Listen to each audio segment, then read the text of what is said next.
आज का जो ये टॉपिक है फॉरेंसिक साइंस का बहुत इम्पोर्टेंट पार्ट है आइडेंटिफिकेशन।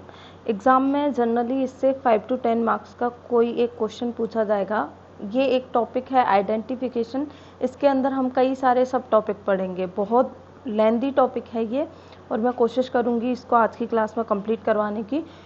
उसके अंदर मैं आपको बताती चलूँगी साथ साथ के क्वेश्चन कहाँ से आते हैं। तो जो भी क्वेश्चन वाला एरिया हो आप ध्यान से सुनिएगा और उसको अच्छे से बाद में रिवाइज भी कीजिएगा, क्योंकि ये टॉपिक पक्का है, इससे एक क्वेश्चन आपको मिलेगा ही बड़ा कोई, या तो 5 का या 10 का। ठीक है, तो देख लेते हैं आइडेंटिफिकेशन है क्या। सबसे पहले बात करते हैं इसकी डेफिनेशन की। आइडेंटिफिकेशन की डेफिनेशन क्या है, अब हम केवल इस टर्म से भी हम समझ सकते हैं।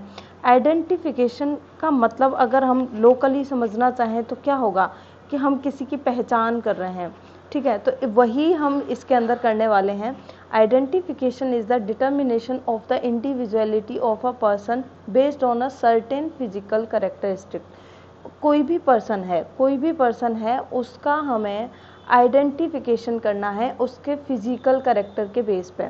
अब इसके अंदर सारी डिटेल्स आएंगी, हम कौन कौन से फिजिकल स्ट्रक्चर जो है उसके देख के उसका आइडेंटिफिकेशन करेंगे।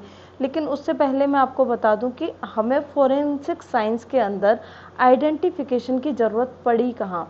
आइडेंटिफिकेशन की ज़रूरत हमें मेनली पड़ती है इन दो केसेस में, जो सिविल केस है और क्रिमिनल केस है। ठीक है, यानी कि जस्ट एन एग्जांपल मान लीजिए कि कहीं पर जो है रास्ते में, कहीं रोड साइड या फिर कहीं किसी नदी किनारे या कहीं भी कोई भी डेड बॉडी मिली। ठीक है, उसके पास जो है हो सकता है कोई अगर मेल है तो उसकी पॉकेट में उसका आईडी कार्ड और वो सब कुछ हो, तो उससे पुलिस जो है पता लगा सकती है कि ये पर्सन जो है वो यहाँ का रहने वाला है, इसका ये नेम है और इसके रिलेटिव से हैं, तो वो उनको कॉल करके बुला सकते हैं। लेकिन इन केस जो है अगर कुछ भी नहीं है, कुछ भी नहीं मिला, केवल एक अकेली डेड बॉडी ही आपको मिली है कहीं, तो हम उस केस में कैसे कैसे आइडिया लगा सकते हैं कि ये पर्सन कहाँ का रहने वाला हो सकता है, ये मेल है कि फीमेल है, इसकी इतनी एज होगी। जब हमें कुछ भी नहीं पता तो उसका आइडिया हम लगाते हैं। ये पूरा जो भी हम पढ़ने वाले हैं आज उसके अंदर एक एक करके पढ़ेंगे, तो वो सब चीज़ का यानी कि उसकी एक एक चीज़ का, उसकी एज क्या होगी, फीमेल है या मेल है, और कितने टाइम पहले इसको मारा गया, उस सब का पता हम आइडेंटिफिकेशन से लगाएंगे। और ये तो हो गई नॉर्मल जो है क्रिमिनल केस में। दूसरा क्या है कि जैसे अपने जो इंडिया है उसमें बहुत कॉमन है फीमेल इन्फेंटिसाइड, जिसमें क्या होता है कोई भी जो फीमेल चाइल्ड है उसको पैदा होने के बाद कहीं भी डस्टबिन में, कहीं भी कचरे में, जनरली हम सुनते ही रहते हैं, ये केसेस होते ही रहते हैं। तो फीमेल चाइल्ड को कहीं भी छोड़ दिया तो उस फीमेल चाइल्ड का भी जो है एज पता लगाने के लिए या फिर उसका पूरा का पूरा आइडेंटिफिकेशन करने के लिए ये जो टॉपिक है हम उसके अंदर सारा 1 by 1 पढ़ेंगे। तो ये तो होगी इसकी जनरल समरी। ठीक है, तो आपको अभी तक समझ आ गया होगा कि आइडेंटिफिकेशन है क्या। 2 तरीके से हम आइडेंटिफिकेशन करते हैं, एक करते हैं हम कंप्लीट और एक करते हैं इनकम्प्लीट। कोशिश कीजिए करिए कि आप किसी टर्म से अपने आप ही उसको लिख सके, आपको लैंग्वेज रटने की ज़रूरत ना पड़े। तो कंप्लीट आइडेंटिफिकेशन वर्ड से ही क्लियर है कि हम उसका पूरा का पूरा, कोई भी इंडिविजुअल जो पर्सन है हम उसका एब्सोल्यूट फिक्सेशन कर रहे हैं, यानी कि हमने उसका पूरा का पूरा आइडेंटिफिकेशन कर लिया। क्या उसका नाम है, क्या उसका रिलीजन है, कौन सा सेक्स है, कहाँ का रहने वाला है, कितनी एज है, क्या काम करता है, वो सारा का सारा हम पता लगा लेते हैं, वो होता है कंप्लीट। इनकम्प्लीट के अंदर क्या आता है, केवल उसके रिलीजन का पता लगाना पाना, उसके सेक्स का पता लगा पाना और उसकी एज का पता लगा पाना, यानी कि कुछ 2-4 चीज़ों का ही पता लगा पाना क्या हो गया, इनकम्प्लीट आइडेंटिफिकेशन। तो ये 2 तरीके से होता है, हम दोनों ही देखेंगे कंप्लीट कैसे करते हैं और इनकम्प्लीट कैसे करते हैं। लिविंग पर्सन में आइडेंटिफिकेशन की ज़रूरत 2 तरीके से पड़ती है, 2 केसेस में पड़ती है, सिविल केसेस में और क्रिमिनल केसेस में। सिविल केसेस में हमें ज़रूरत कहाँ पड़ती है, यानी कि किसी को अपना जो है इंश्योरेंस क्लेम करना हो, अब वो किसी भी चीज़ से, किसी भी फील्ड से रिलेटेड उसका इंश्योरेंस हो सकता है। कोई पर्सन मिसिंग है तो उसके लिए, और वो लिविंग है तो हमें उसके लिए भी उसका आइडेंटिफिकेशन करने की, यानी कि पूरा का पूरा बताने की ज़रूरत पड़ेगी कि इतनी हाइट है उसकी, ऐसा कलर है, गोरा दिखता है या काला दिखता है, और ऐसे उसके बाल हैं, बाल जो हैं इतने कटे हुए हैं, ऐसे कपड़े पहने हैं, मोटा है, पतला है, वो सारा बताने की वहाँ हमें आइडेंटिफिकेशन की ज़रूरत पड़ेगी। डिस्प्यूट पैटर्निटी, पैटर्निटी कर लीजिएगा। डिस्प्यूट पैटर्निटी यानी कि किसी बच्चे को अगर जो पेरेंट हैं उनका डिवोर्स हो चुका है, तो बच्चे के जो पूरा का पूरा जानने के लिए कि किसके पास रहेगा, या फिर वो केस भी होता है, या फिर दूसरा केस भी हो सकता है कि अगर कोई फीमेल प्रेग्नेंट है तो वो क्लेम कर रही हो कि ये जो चाइल्ड है वो किसका है, तो उस केस में वो होते हैं सिविल केसेस। ठीक है, हमें खास इनसे कोई काम नहीं है, हमारा काम है क्रिमिनल केसेस का। क्रिमिनल केसेस में क्या है, एक्सीडेंट, कोई भी एक्सीडेंट, आपको रोड पर कोई भी डेड बॉडी पड़ी हुई मिली है तो वहाँ आपको उसका आइडेंटिफिकेशन करना है, लेकिन कौन से केस के थ्रू, किसके अंडर आके करोगे, कोई, क्योंकि वो एक क्रिमिनल केस है तो इसलिए उसको एक्सीडेंट को क्रिमिनल के अंदर जो है क्लासीफाई किया।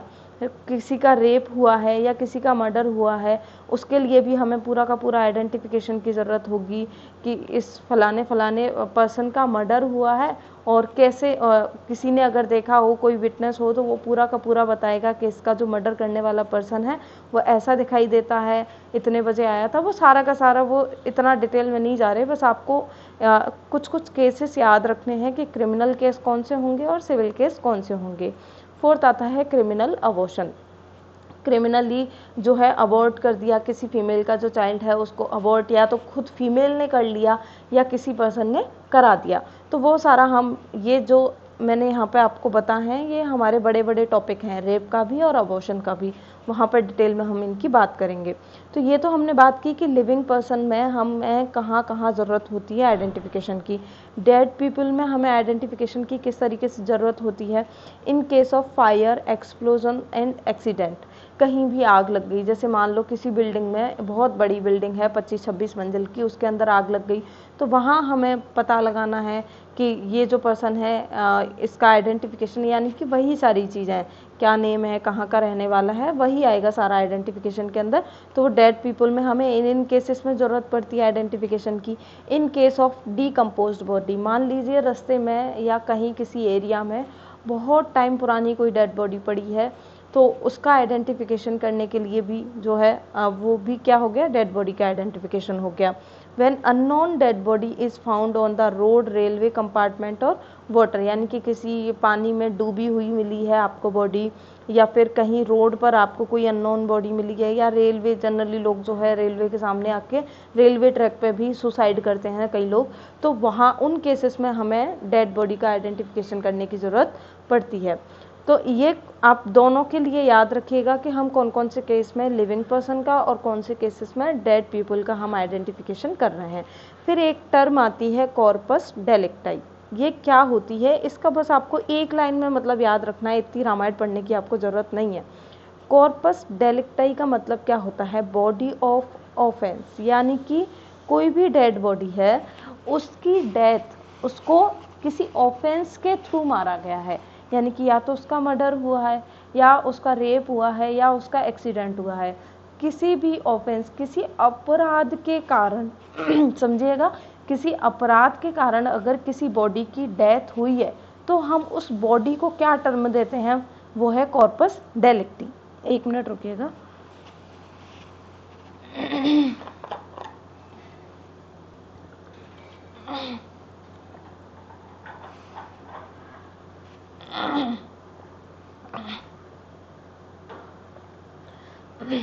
तो हम कॉर्पस डेलिक्टिक टर्म किसके लिए यूज करते हैं, डेड बॉडी के लिए, लेकिन उस बॉडी की डेथ कैसे हुई होनी चाहिए, किसी क्राइम या ऑफेंस के कारण हुई होनी चाहिए।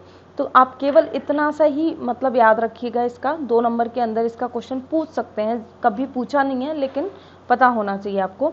तो accurate identification is necessary for the establishment of the corpus delicti in homicide case. वही बात आ गई कि किसी होमिसाइड यानी कि किसी ने उसका मर्डर किया है, रेप किया है, तो उस केस में हमें आइडेंटिफिकेशन करते हैं, तो उस बॉडी को हम क्या नाम देते हैं, कॉर्पस डेलिक्टी। तो इतना कुछ आपको याद रखने की ज़रूरत नहीं है, केवल ये लाइन आपको अच्छे से याद रखनी है। ठीक है, लेकिन उस ऑफेंस में भी उन्होंने बोल दिया है कि जो है बॉडी के अंदर बुलेट होनी चाहिए, उसके क्लॉथिंग पे कोई मार्क होना चाहिए, वीपन होना चाहिए, तब हम उस बॉडी को जो है कॉर्पस डेलिक्टी बोलेंगे। हम हर किसी बॉडी के लिए ये टर्म यूज़ नहीं करेंगे। फिर उसके बाद देखते हैं, अब यहाँ से हमारा मेन चैप्टर स्टार्ट होता है। वन बाई वन आप पॉइंट टू पॉइंट पढ़ते चलिएगा, इजी चैप्टर है, कोई दिक्कत नहीं आएगी, ध्यान से सुनोगे अभी याद हो जाएगा। ठीक है, तो आइडेंटिफिकेशन डाटा, आइडेंटिफिकेशन जैसे मैं बार बार आपको बोल रही हूँ कि हमें आइडेंटिफाई करना है, लेकिन हम किस बेस पर या किस डाटा के थ्रू हम किसी बॉडी को आइडेंटिफाई करेंगे, वो सारे के सारे डाटा यहाँ पर दिए गए हैं। इन लिविंग एंड डेड, जो डेड बॉडी है, उन दोनों के अंदर हमें किन किन चीज़ों को पता लगा के हम उसको आइडेंटिफाई करेंगे। तो हमें कोई भी बॉडी है, चाहे वो लिविंग है या डेड है, हमें उसकी रेस या रिलीजन का पता लगाना है, यानी कि उसके जाति या धर्म का पता लगाना है, उसकी एज का पता लगाना है, उसके सेक्स का पता लगाना है, मेल है या फीमेल है। जनरली इसका आइडिया इजीली लगा सकते हैं, लेकिन अब बहुत सारे ट्रांसफॉर्मेशन के कारण अब इसका पता लगाना भी मुश्किल है। कई जो लड़कियां हैं वो लड़कों के जैसे दिखने अपने आप को बना लेती हैं, उस केसेस में, क्रिमिनल केसेस में जनरली ये बहुत कॉमन है। टीथ के थ्रू भी हम बॉडी को आइडेंटिफाई कर सकते हैं, कैसे करेंगे आगे बताऊंगी मैं आपको। जनरल डेवलपमेंट एंड स्टेटस, यानी कि उसकी बॉडी का जो वो स्ट्रक्चर है वो कैसा है, उसकी मसल्स कैसी हैं, उसका न्यूट्रिशन कैसा है, उसके थ्रू भी हम बॉडी को आइडेंटिफाई कर सकते हैं। यानी कि कहने का मतलब है कि कोई जिम वाला पर्सन है और एक एकदम दुबला पतला है, तो किसी ने अगर देखा होगा तो वो इस तरीके से भी उसको आइडेंटिफाई कर सकता है। बालों को देख के आइडेंटिफिकेशन कर सकते हैं। अभी आप ये सोच रहे होंगे कि इनको देख के हम कैसे करेंगे, लेकिन मैं आपको एक एक करके सारा बताऊंगी तो आपको क्लियर हो जाएगा। क्लॉथ, पॉकेट कंटेंट को देखकर भी हम बॉडी को, यानी कि उसकी पॉकेट में आपको क्या मिल रहा है उसको देखकर भी हम आइडेंटिफिकेशन कर सकते हैं। फिंगरप्रिंट तो सबसे पॉपुलर और सबसे अच्छा तरीका है किसी को भी आइडेंटिफाई करने का आज की तारीख में। फिंगरप्रिंट और फुटप्रिंट से भी आइडेंटिफाई कर सकते हैं। एंथ्रोपोमेट्रिक मीजरमेंट, एंथ्रोपोमेट्रिक मीजरमेंट क्या होता है, यानी कि बॉडी की हाइट हो गई, बॉडी का जो है जो लेंथ हो गया, विड्थ हो गया, उस सब के जो भी डायामीटर सारे आएंगे वो किसके अंदर आते हैं, एंथ्रोपोमेट्रिक के अंदर। फिर आता है स्कार, किसी की बॉडी पर कोई स्कार मार्क हो, कोई टैटू हो। जनरली पहले गांव के अंदर आप लोगों ने देखा होगा, जो गांव की जो फीमेल होती थी वो अपने हाथ पर अपने हस्बैंड का नाम लिखवाती थी, तो उससे भी हम उनका आइडिया लगा सकते हैं कि जनरली फीमेल के हाथ पर टैटू मिलता था पहले, लेकिन आजकल तो बहुत कॉमन है, सबके किसी के भी हाथ पर जो है टैटू या कोई भी स्कार मिल सकता है, तो हम उसके थ्रू भी आइडेंटिफिकेशन कर सकते हैं। अब हम सबसे पहले देखेंगे कि लिविंग बॉडी में हम किस किस तरीके से आइडेंटिफिकेशन और कर सकते हैं। ये तो था लिविंग और डेड दोनों के अंदर हम आइडेंटिफिकेशन करते हैं, लेकिन ये जो तीन चीज़ें लिखी हुई हैं इससे आप डेड बॉडी का आइडेंटिफिकेशन नहीं कर सकते, केवल और केवल लिविंग बॉडी का आइडेंटिफिकेशन कर सकते हो। जैसे कि हैंड राइटिंग, किसी पर्सन की हैंड राइटिंग किसी ने देख रखी है तो वो उसको पहचान करके बता सकता है कि ये तो इस पर्सन की हैंड राइटिंग है। जैसे ये मेरे नोट्स हैं तो आप किसी को बोलोगे कि ये निधि मैम के नोट्स हैं, तो इस तरीके से हम लिविंग बॉडी में हैंड राइटिंग के बेस पर भी आइडेंटिफिकेशन कर सकते हैं।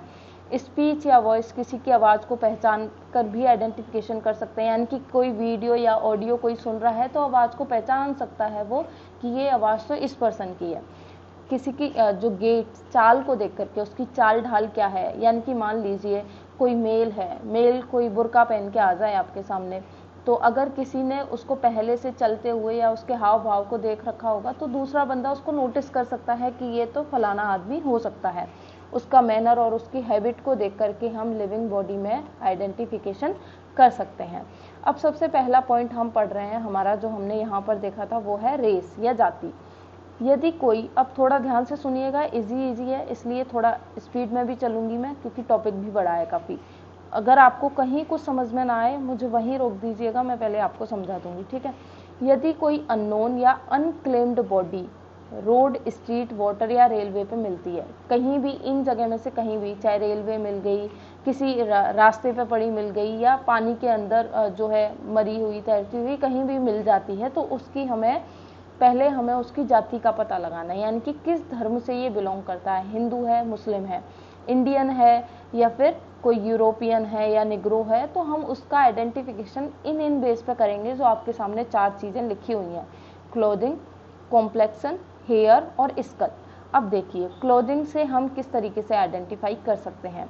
Traditional Indian dress is different from western dress. ये ठीक है, मान लिया हमारी इंडिया का जो ड्रेसिंग सेंस है या जो कल्चर है अपना, वो बाहर से यानी कि बाहर बोले तो वेस्टर्न कंट्रीज से डिफरेंट है, लेकिन ये आजकल इतना ज़्यादा एप्लीकेबल नहीं हो सकता, क्योंकि आजकल जो है इंडियन क्या ज़्यादा फॉलो कर रहे हैं, वेस्टर्न ड्रेस या वेस्टर्न कल्चर को ज़्यादा फॉलो कर रहे हैं। तो ये आजकल हम उतना श्योरली नहीं कह सकते, लेकिन हाँ कुछ हद तक हम इसका पता लगा सकते हैं। जैसे कोई फीमेल है, फीमेल साड़ी तो इंडिया में ही पहनती है, किसी फीमेल ने साड़ी पहन रखी है, या जो मैन है वो कुर्ता पजामा या कुर्ता धोती, वो तो इंडियन ही पहनते हैं, वो फॉरेनर नहीं पहनते। तो हम उससे भी ये पता लगा सकते हैं कि ये फलानी कंट्री का ये पर्सन हो सकता है। फिर हम सेकंड बात करते हैं कॉम्प्लेक्शन। जो ब्लैक स्किन होती है वो किसकी होती है, निग्रोज की होती है। ब्राउन स्किन, हमारी स्किन, इंडियन की स्किन कैसी होती है, ब्राउन होती है। तो स्किन, उसका कॉम्प्लेक्शन को देखकर भी, अब ये हम ऐसे नहीं कह रही मैं कि 100% एक्यूरेसी होगी इसमें, 100% नहीं होगी, लेकिन आप 50-60% तो श्योर हो ही सकते हो उस पर्सन को देख करके, इस तरीके का आइडेंटिफिकेशन करके, इतना तो आप आइडिया लगा ही सकते हो। फिर उसके बाद हेयर, ब्लैक लॉन्ग और फाइन हेयर होते हैं इंडियन के। इंडियन के जो बाल होंगे एकदम ब्लैक होते हैं, लंबे होते हैं और पतले होते हैं। यूरोपियन के जो बाल होते हैं, ये तो कुछ समझाने या बताने की ज़रूरत नहीं है, सब इमेजिन करते चलिए, आपको क्लियर होता चलेगा। फेयर लाइट ब्राउन हेयर जो होते हैं वो होते हैं यूरोपियंस के। तो हम इस तरीके से भी, यानी कि हमें इंडियन को आइडेंटिफाई करने के लिए हमें उसका जो है ट्रेडिशनल कपड़ों में अगर वो मिल गया, उसके बाल ऐसे मिल गए, स्किन ऐसी मिल गई, तो हम 70-80% कह सकते हैं कि ये पर्सन है तो इंडियन ही। फिर है स्कल, स्कल को देख करके भी आइडिया लगाया जाता है। मान लीजिए कोई डेड बॉडी मिली है, ठीक है, अब यहाँ पर आपको ज़्यादा डिटेल में नहीं जाना है, केवल यही पॉइंट याद रखना है, वरना इसके अंदर बहुत सारे डाटा हैं, वो अपने काम का नहीं था, इसलिए मैंने यहाँ पे लिखा नहीं है। तो स्कल को लेकर के हम किस तरीके से आइडेंटिफाई कर सकते हैं, सिफेलिक इंडेक्स। आप लोग पीडिया के अंदर, कुमार वृत्त के अंदर पढ़ोगे सिफेलिक इंडेक्स जो है बेबी का कितना होता है, एडल्ट का कितना होता है। तो हम वो कैसे निकालते हैं, हम स्कल का विड्थ लेते हैं और स्कल का width upon length of the skull into 100, वो इसमें कट गया है पीडीएफ में, आप लोग लिख लीजिएगा यहाँ पर, width of the skull upon length of the skull into 100। इस तरीके से हम सिफेलिक इंडेक्स से भी उस बॉडी का पता लगा सकते हैं। तो जो है सिफेलिक इंडेक्स जो होता है, बच्चों का अलग होता है, एडल्ट का अलग होता है, ओल्ड एज वालों का अलग होता है। तो आपको उतना डाटा याद रखने की ज़रूरत नहीं है, बस केवल आपको ये पॉइंट याद रखना है कि हम स्कल से भी जो है किसी बॉडी का आइडेंटिफिकेशन कर सकते हैं, ठीक है। फिर उसके बाद नेक्स्ट पॉइंट है हमारा रिलीजन। रिलीजन का पता हम किस तरीके से लगाएंगे, ये भी देखिए। अब रिलीजन जो है मेनली दो हैं, हम दो रिलीजन के अंदर डिफरेंशिएट करेंगे, दो की बात करेंगे, एक हो गया हिंदू और एक हो गया मुस्लिम, ठीक है। हिंदू और मुस्लिम रिलीजन में कोई भी आपको चाहे मेल की डेड बॉडी मिलती है या फीमेल की मिलती है, चाहे वो हिंदू है या मुस्लिम है, तो हम किस किस बेस पर उनका आइडेंटिफिकेशन करते हैं। तो सबसे पहले हम यहाँ तक मेल का आइडेंटिफिकेशन पढ़ रहे हैं, यहाँ नीचे हम फीमेल का आइडेंटिफिकेशन पढ़ेंगे। तो मेल आइडेंटिफिकेशन में देखिए ये पॉइंट है हिंदू का और ये है मुस्लिम का। सबसे पहला पॉइंट है सर्कमसीजन ऑफ पेनिस, ये इंपॉर्टेंट पॉइंट है। इसमें क्या होता है, जनरली जो मुस्लिम जो लोग होते हैं वो क्या करते हैं, जब भी उनके यहाँ कोई भी मेल चाइल्ड होता है तो उसके जो पेनिस है उसकी स्किन का वो सर्कमसीजन करा देते हैं। केवल मुस्लिम ही ये कराते हैं, हिंदू नहीं कराते हैं। तो सर्कमसीजन ऑफ पेनिस हिंदू में एब्सेंट होगा, वहाँ नहीं मिलेगा, लेकिन मुस्लिम जो मेल होगा उसके अंदर देखने को मिलेगा। फिर देखते हैं कोई भी सेक्रेड थ्रेड, यानी कि जो भी रक्षा सूत्र मैं बोलूँ, कोई भी धागा, जैसे हिंदू लोग हैं वो कमर पे धागा बांधते हैं या गले में धागा पहनते हैं, तो वो हिंदू के गले में या कमर पे मिल सकता है, लेकिन मेल जो मुस्लिम है वहाँ नहीं मिलेगा। तुलसी या रुद्राक्ष, कई हिंदू हैं वो रुद्राक्ष की माला या तो गले में पहनते हैं या फिर हाथ में पहनते हैं, आपने देखा भी होगा, तो वो हिंदू के पास ही मिलेगी। तुलसी और रुद्राक्ष का लेना देना तो सिर्फ हिंदू से है, मुस्लिम से क्या ही लेना देना, तो उन लोगों के पास वो नहीं मिलेगी। बियर्ड, ये तो अब इससे हम आइडेंटिफाई नहीं कर सकते क्योंकि बियर्ड अब बहुत कॉमन हो गया, कोई भी रखता है। लेकिन जो है मेनली अगर हम बात करते हैं तो बियर्ड जो है हिंदू मेल के नहीं मिलेगी, लेकिन लॉन्ग बियर्ड आपको मुस्लिम में देखने को मिलेगी। फिर है कैलोसाइटिस ऑन फोरहेड एंड नीज। देखो ये जो मुस्लिम जो होते हैं वो क्या पढ़ते हैं, नमाज पढ़ते हैं। तो नमाज पढ़ते हैं तो आपने उनका नमाज का पोजीशन देखा ही होगा, वो अपने नी को बेंड करके बैठते हैं, नी बेंड करके वो नमाज के लिए बैठते हैं और बार बार जो अपना फोरहेड है वो ज़मीन से टच करते हैं, इस तरीके से वो नमाज पढ़ते हैं। तो कंटिन्यू डेली रूटीन में ही उनको नमाज तो डेली पढ़ना होता है, वो डेली रूटीन में ही नमाज पढ़ते हैं, इसलिए उनके नी पर और फोरहेड पे हमें हल्की हल्की जो है रेखाएं देखने को मिलती हैं। तो वो हिंदू में तो प्रेजेंट नहीं होगी क्योंकि नमाज हिंदू नहीं पढ़ते, तो मुस्लिम में हमें देखने को मिलेगी। तो इन पॉइंट से हम जो हिंदू मेल और मुस्लिम मेल है उनको आइडेंटिफिकेशन कर सकते हैं। फिर है उसका ड्रेस कोड। धोती और पैंट शर्ट कौन पहनते हैं, हिंदू मेल पहनते हैं। और पाकिस्तानी कुर्ता टाइप जो भी पठानी जो कुर्ता हम बोलते हैं वो कौन पहनते हैं, मुस्लिम। तो ये कुछ तरीके हैं जिनसे हम हिंदू मेल और मुस्लिम मेल को जो है अलग अलग डिफ्रेंशिएट कर सकते हैं। फिर हम बात करते हैं फीमेल की, हिंदू फीमेल और मुस्लिम फीमेल। तो सबसे पहला है ड्रेस। देखो हिंदू फीमेल होगी वो साड़ी ही पहनेगी एक्सेप्ट पंजाबी, क्योंकि पंजाबी जो फीमेल होती हैं वो सूट पटियाला पहनती हैं। तो यहाँ पे साड़ी पहनी हुई फीमेल मिलेगी और यहाँ पे ट्राउजर्स यानी कि बुरखे के लिए लिख दिया है इन्होंने, वो बुरका पहने हुए मिलेंगी। ठीक है, तो बुरका और या फिर वो बुरका ऊपर से पहनती हैं लेकिन पहनती वो भी सूट ही है, तो इसलिए ट्राउजर लिख दिया है। तो ड्रेस से हम पहचान कर सकते हैं। फिर है टैटू मार्क। टैटू मार्क जो हिंदू फीमेल है उसके हाथों पे मिलेगा। जैसे मैंने आपको बताया भी था कि जो पहले जो फीमेल होती थी वो अपने हस्बैंड का नाम लिखवाती थी हाथ पे, तो वहाँ पर जो है टैटू मार्क हिंदू फीमेल में मिलेगा। मुस्लिम फीमेल में कोई भी टैटू मार्क हमें नहीं मिलेगा। नोज रिंग, नाक में नोज में रिंग पहनती हैं, तो वो हिंदू फीमेल जो होती हैं वो लेफ्ट नोस्ट्रिल में पहनती हैं, लेफ्ट साइड की नोज में वो पहनती हैं नोज रिंग। और मुस्लिम जो फीमेल होती हैं ये तो बहुत देखा ही होगा आप लोगों ने, बीच में नेजल सेप्टम जो बीच वाला जो पार्ट होता है वहाँ पर वो नोज रिंग पहनती हैं। तो इस तरीके से भी हम आइडेंटिफाई कर सकते हैं। फिर है ईयरिंग। ईयरिंग जो है जनरली हिंदू फीमेल जो होगी वो तो एक ही ईयरिंग पहनेगी, लेकिन मुस्लिम फीमेल जो होगी वो ऊपर तक पूरे पिन्ना को कवर करके कई सारे ईयरिंग पहने हो सकती है। तो सेवरल ओपनिंग अलोंग हेलिक्स, जो ईयर पिन्ना का जो हेलिक्स है वहाँ पर हमें कई सारे जो है वहाँ पर ओपनिंग ईयरिंग की मिल सकती है। फिर है बेंगल्स। बेंगल्स ये पहनेंगी हिंदू फीमेल ही पहनेगी, मुस्लिम नहीं पहनती हैं। सिंदूर पेंटेड ऑन हैंड, सिंदूर कौन लगाती है, हिंदू फीमेल लगाती है, मुस्लिम नहीं लगाती। तो कुछ इस तरीके से हम जो फीमेल है हिंदू फीमेल और मुस्लिम फीमेल है इनको भी आइडेंटिफाई कर सकते हैं। तो अपने 2 पॉइंट क्लियर हो चुके हैं, पहला था रेस, दूसरा है रिलीजन। अब मैं थर्ड पॉइंट की बात कर रही हूँ, वो है एज। अब एज वाला थोड़ा ध्यान से सुनिएगा, यहाँ से क्वेश्चन आता है। अभी तक जो हमने पढ़ा यहाँ से क्वेश्चन नहीं आएगा, लेकिन एज वाले से 5 नंबर में आपका क्वेश्चन पूछा जा सकता है और पूछा भी गया है पहले। तो एज का सुनिए, स्केलेटन। अब हम एज का जो है आइडेंटिफिकेशन 2 बेस पे करते हैं, एक तो उसके स्केलेटन को देख के और दूसरा करते हैं उसके टीथ को देख करके। कोई भी डेड बॉडी है उसके स्केलेटल और उसके टीथ को देख करके हम उसका आइडेंटिफिकेशन कर सकते हैं। आइडेंटिफिकेशन ऑफ एज यानी कि उसकी एज का पता लगा सकते हैं उसके स्केलेटल से और उसकी टीथ से। तो skeleton and teeth are main source of identification of age estimation, ये मेन सोर्स हैं एज का पता लगाने के लिए। तो इसमें सबसे पहला पॉइंट तो यही हो गया, पॉइंट टू रिमेंबर, कि हम किस किस के बेस पर एज का आइडेंटिफिकेशन करते हैं या एज का एस्टिमेशन करते हैं। अब देखते हैं आगे, इसका ना जो evidence of age in following 3 phase, 3 phase में हम एज को पता लगा सकते हैं, यानी कि 3 ग्रुप बनाए गए हैं एज का पता लगाने के लिए।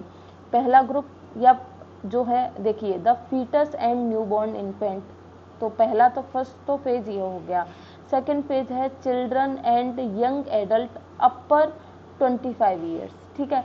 फिर है the adults over the age of 25 years, यानी कि एक तो हो गए न्यूबॉर्न बेबी और फीटस, यानी कि ज़्यादा से ज़्यादा 1 साल तक के बच्चे, है ना। फिर उसके बाद हो गए 25 साल तक के लोग, फिर उसके बाद हो गए 25 साल के बाद वाले लोग। तो 3 ग्रुप में हम एज का आइडेंटिफिकेशन करेंगे।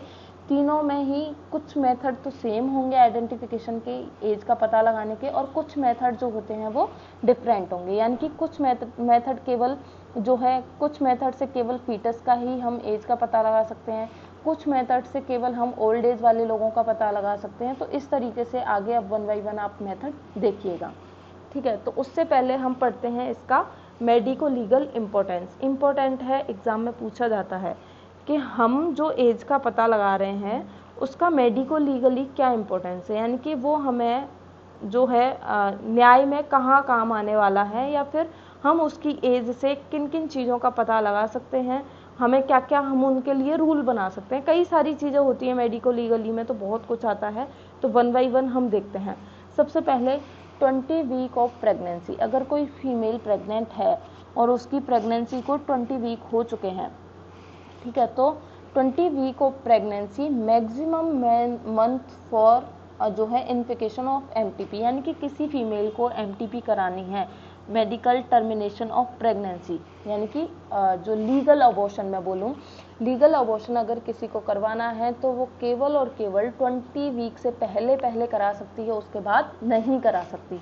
तो यहाँ पे हमें उसकी एज काम आई एमटीपी के लिए। उसकी अगर किसी फीमेल को एमटीपी करानी है, वो उसके आपका एमटीपी एक्ट आएगा, वहाँ पढ़ेंगे, उसके कई तरीके हैं, कई रीज़न है कि उसको क्यों करवानी है। तो वो केवल और केवल उसके फीटस या जो फीटस है उसकी एज के 20 वीक पहले तक ही करा सकती है, उसके बाद नहीं करा सकती, क्योंकि उसके बाद वो सेफ नहीं है। 28 वीक ऑफ प्रेगनेंसी अगर हो चुकी है, यानी कि प्रेगनेंसी को 28 वीक हो चुके हैं, तो फीटस जो है अब वो वाइबल है। यानी कि अब इतने वीक वाले जो फीटस है उसकी तो अब की बात कर रही हूँ मैं, बर्थ भी पॉसिबल है। अब बर्थ भी पॉसिबल है, पहले नहीं थी लेकिन अब पॉसिबल है। अब उसको अगर उसकी बर्थ हो जाती है, डिलीवरी हो जाती है, तो अब उसको जिंदा रखा जा सकता है। तो 28 वीक वाला जो फीटस होगा वो वाइबल होगा, ठीक है। फिर हम बात करते हैं 5 साल का बच्चा।